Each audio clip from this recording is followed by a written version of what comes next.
welcome to the Crew 4 post-splashdown media teleconference. Our event should begin momentarily, and if you are also monitoring the event video, please mute the audio on your TV or computer and listen only to audio from the phone. If you would like to ask a question during the question and answer portion of the briefing, please press star 1 to be added to the queue. If you would like to withdraw your question, press star 2. And do not use your speakerphone when you're asking your question. And thank you. You may begin. All right. Thank you, everybody, and welcome to our Return to Earth telecon. We're here from NASA's Johnson Space Center. We just had the Crew 4 astronauts aboard Dragon safely splash down off the coast of Jacksonville, Florida. They splashed down at 4:55 p.m. Eastern Time. NASA astronauts Bob Hines, Kjell Lindgren, and Jessica Watkins, and the ESA astronaut Samantha Cristoforetti.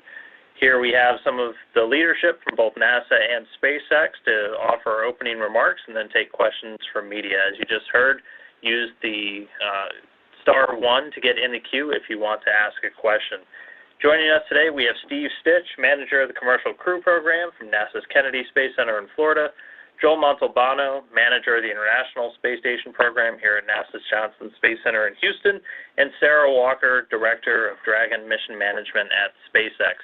So as I mentioned, we'll do opening remarks, and then we'll go over to questions. And with that, I will hand it over to Steve. Thank you, Dan, and thanks for all the interest and for you being here this afternoon. Super exciting time, a lot of smiles in the control center when I left. We had a real smooth undocking and ride home for the Crew 4 astronauts after spending 170 days on ISS. The whole undock, back away from the space station, the deorbit entry and landing were all very nominal, as was the recovery. The entire team did a great job. It was our shortest return to date from undock to landing, just under 5 hours. We landed off the coast of Jacksonville at about 4:55 Eastern, which was our target. The winds and seas were well within limits, about 6 knots of wind and 3-foot seas, so it was a great day to come home. These crew handovers for us and commercial crew and for Joel and ISS are really a busy time. It was just last week on October 5th that we launched Crew 5. The crew's already hard at work on the space station. Joel and I got to talk to them yesterday, and they have all smiles still, and they're ready to get to work. And Kjell and the crew also had all smiles yesterday when we talked to them.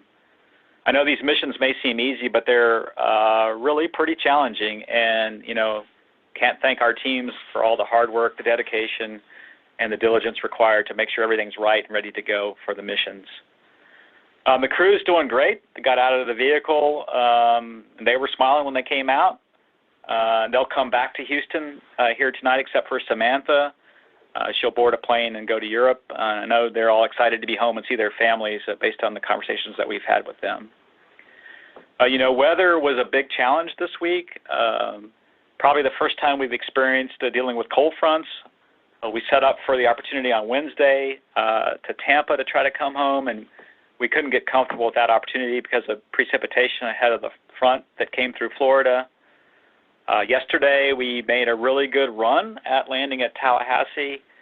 We knew it would be a little bit difficult. The cold front had passed through, and we thought we wouldn't have any precip or high winds, and we just really couldn't get comfortable with the winds at landing, and so we took it down pretty close, and we decided to wave off before we got through depressing the vestibule and using some of the ISS consumables. Today we set up for the landing at Jacksonville, and the weather predictions were very, very good, and they held firm all day and allowed us to land safely today. So really huge thanks to our weather team here in Houston and also at the 45th Space Wing. Just overall, a big thanks to the NASA team, the SpaceX team, our international partners, and the other agencies that we work with, including the U.S. Coast Guard, who provides protection for the landing, the U.S. Navy that provided some support for crew rescue for the Crew 5 launch, the U.S. Air Force Detachment 3, who's been doing rescue for us through the Commercial Crew Program, the FAA, the FCC, and all the other agencies involved. A huge thank you. It was a great day today, and now I'll hand it over to Joel. Hey, thank you, Steve, and thank you, everyone, for joining us today. It is awesome to have 4 humans back on Earth following just a fantastic expedition. As Steve mentioned, 170 days on the International Space Station, completing just over 2,700 orbits and traveling over 72 million miles, completing over 250 investigations in the areas of human research, technology demonstrations that we'll need for exploration, as well as completing some of our low Earth orbit commercialization activities. This crew saw the arrival of 5 visiting vehicles and the departure of 6 visiting vehicles. And as we talked about, had an awesome handover with Frank Rubio and the Crew 5 team.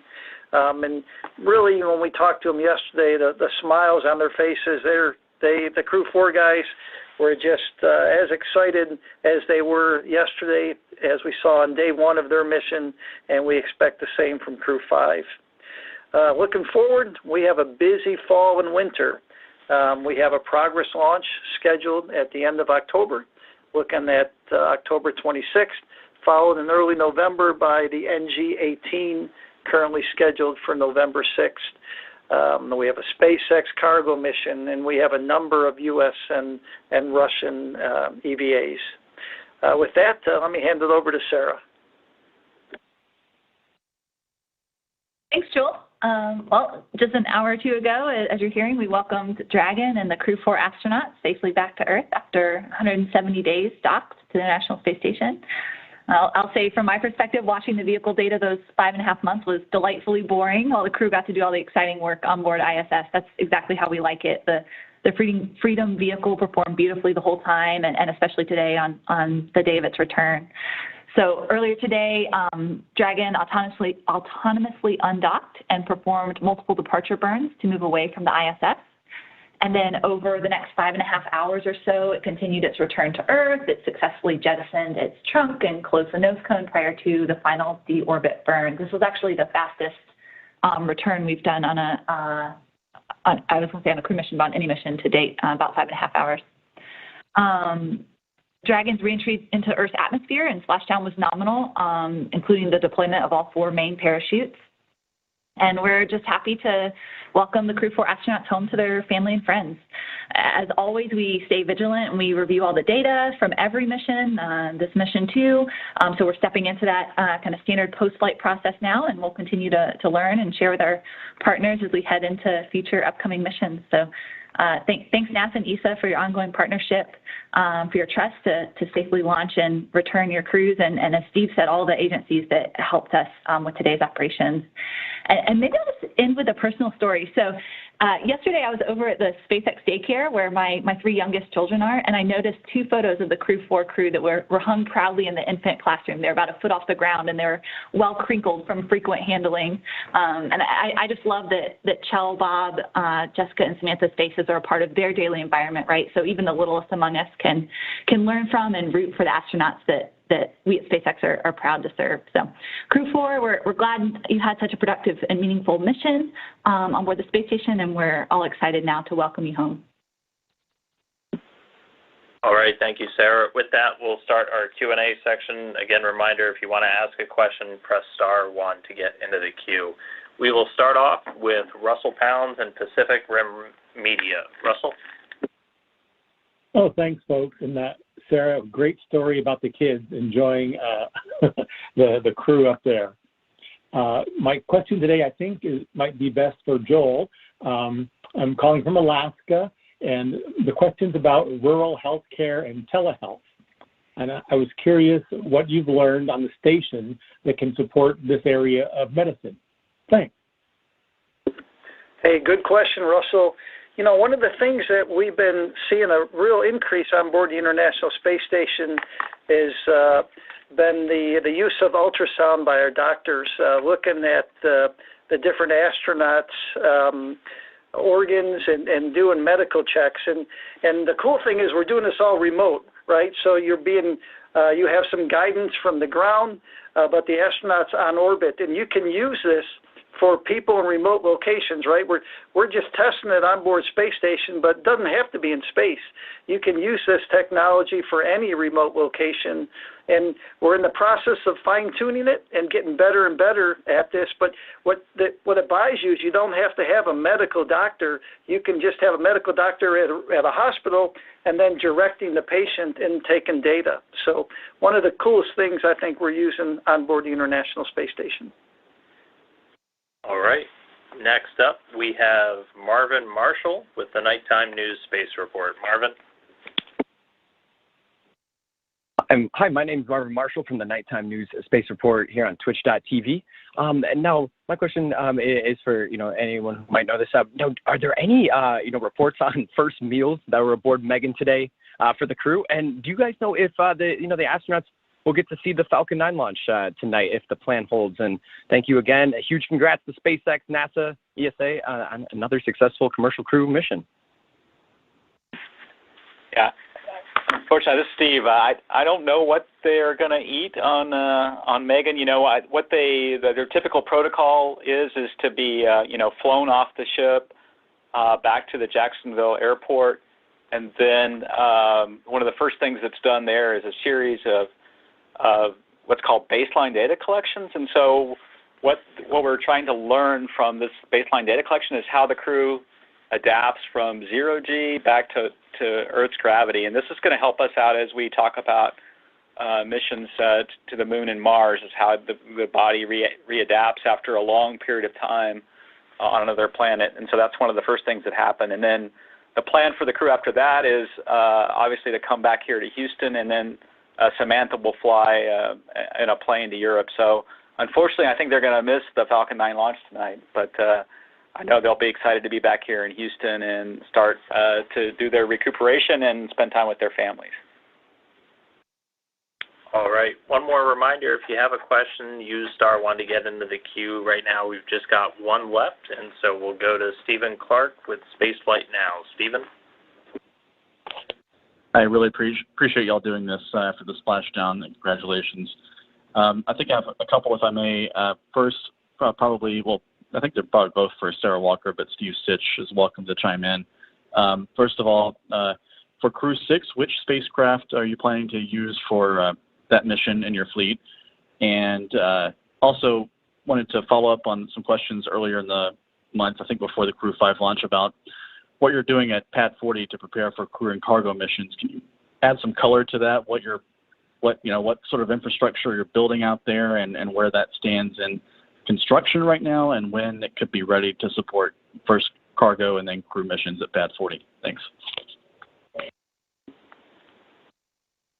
Yeah, I will see the second question about Pad 40. So yeah, we think it's a huge blessing that we have multiple launch sites to launch all of our vehicles from, and we think it'll be a huge upgrade to make Launch Complex 40 also cargo and crew capable of launching Dragon missions instead of just our satellite-faring missions. So yeah, we are going to build that capability as quickly as we can. I think sometime next year it should be ready, and you mentioned it exactly. We'll make sure that it is up and ready with all of the cargo certifications first, and then we'll partner closely with NASA to get through all the additional crew certifications. We're hopeful that it will be able to be used very soon in the next year or so, year or two for both. Yeah, and I'll follow on with Steve Stitch. Yeah, we are very excited about having the crew capability at Pad 40. Eventually, it'll look quite a bit like a typical, launch complex for a crew. It'll have a tower with an elevator so the crew can go up. It'll have a crew access arm. It'll have all the systems needed to support crew and the Dragon spacecraft. It has unique consumables that get topped off at the pad. When we do the dry dress or the exercise with the crew a few days before launch, the team goes in and replenishes oxygen and the nitrox and so forth. So that'll all be there. We're following along with SpaceX. So they've already done a series of design reviews for the various systems for that, and then we're excited this year to get a little bit more into the detailed design, and then for SpaceX to start construction. Let's see, the other question was relative to Crew 6. Crew 6 is going to fly the Endeavour spacecraft, and that flew on Demo 2 and Crew 2 and Axiom 1. And it is starting its processing at Dragonland. In fact, one of the first activities we're in the middle of here is getting the prop system checked out and getting some of the thrusters ready to install. We are already in commercial crew working hand in hand with SpaceX to prepare for that flight in the springtime. And in fact, we're going to have a review. In commercial crew, we work very slowly. So Monday, we'll have a review to start working on Crew 6. But thanks for the question. Oh, yeah, thanks, Steve, for circling back. I forgot the first question. Appreciate that. All right, and it looks like I did get quick follow-ups. We'll go once more to Russell Pounds at Pacific Rim Media. Yeah, thanks. I think this one is for Sarah, but for anyone who has insight here, a lot of our reporting is targeted at elementary and middle school kids, and the question is, how do you overcome challenges and meet those high demands for that job that you have? Thanks. That's a tough question. Wow, that's a tough question. I think you take it a day at a time. I think you do your homework and prepare for the task at hand, and I think you rely on your team to support you. And if you have a team that is experts at all the different things that you need to accomplish the task, you'll succeed. Yeah, and let's see, in commercial crew, we have our calendar contest where children can we have different age groups that they can draw a picture that represents their favorite, space adventure or space launch, favorite space vehicle. So we have that open in CCP through the end of October, I think. And then, I would say my personal story probably is I did get interested in space when I was, in elementary and middle school. I read all the books in our real small Catholic school of what I could get my hands on the space program, and I was probably a space nerd, and NASA really motivated me. And hopefully what we're doing now with flying our crews to the space station and with SpaceX on Dragon, and very soon Boeing, and then the activities on space station are really motivating the kids out there to go pursue fields in math and science. When I get to meet some young kids, they're remarkable today, and they're able to do things that is pretty amazing. And when they have the right motivation and passion for what they're doing, they'll be successful. Yeah, this has got to be the coolest time ever to be a kid. You guys have never known a time when humans were not actively in space. I think, Joel, the space station's had continuous human presence for 21 years now, which is just incredible. So there's so much opportunity that's just waiting for you guys to discover. All right. We'll do one more follow-up from Marvin at Nighttime News Space Report, and then we'll call it a day. Marvin? Hi, thank you again. Marvin Marshall here, again from the Nighttime News Space Report. Now, I noticed there were some pretty impressive times there on recovery today. I think it looked like, roughly, 30 minutes, after splashdown, we were already, getting the capsule on the boat here. What was the planned time, if you guys had one, for how quick you wanted to get everybody on the boat here? And then, moving along here, do you guys see, I know SpaceX is always improving. Do you guys see, how much room for improvement do we have, moving forward here to get crew on boats in the future here? Thank you again. Yeah, it is a fast operation. That was a pretty standard timeline for us, and those teams have a lot of training before the day of. They run through these operations over and over, and there's a number of assets out there that they're managing to ensure we can get to the crew quickly and safely and get the vehicle on board. That was a pretty standard recovery operation, I think. I think, from a NASA perspective, we wanted to be within an hour when we sort of set up the program, get them out of the water onto the ship within an hour. SpaceX is certainly doing a great job on all their flights, whether it be crew or cargo. I think today is probably, I didn't really time it, but it was probably 30 minutes or less, so it was great. So, and I think one of the things we've been trying to do with weather is find the good weather for recovery as well. One of the factors really is to have nice, smooth sea states, which today we did have, and then relatively benign wind, which was true today, and then it was really a great day for the recovery team to do their jobs and do a great job of getting the crew out of the water. All right, and that'll do it for our questions today. So thank you to our briefers, Steve, Joel, and Sarah, and thanks for everyone for tuning in, and to media who submitted their questions as we welcome home Bob, Chell, Jessica, and Samantha. They're going to be making their way to Houston, so be sure to tune in to NASA's social media for any images of their homecoming. And we will be having an event and a media availability with the crew in about a week's time, so stay tuned, and you can head over to nasa.gov for updates on timing for that. So once more, thanks everybody. Welcome home, Crew 4. That'll wrap it for us. Everyone go off and enjoy your weekend. Thanks. And this does conclude today's conference. You may disconnect at this time.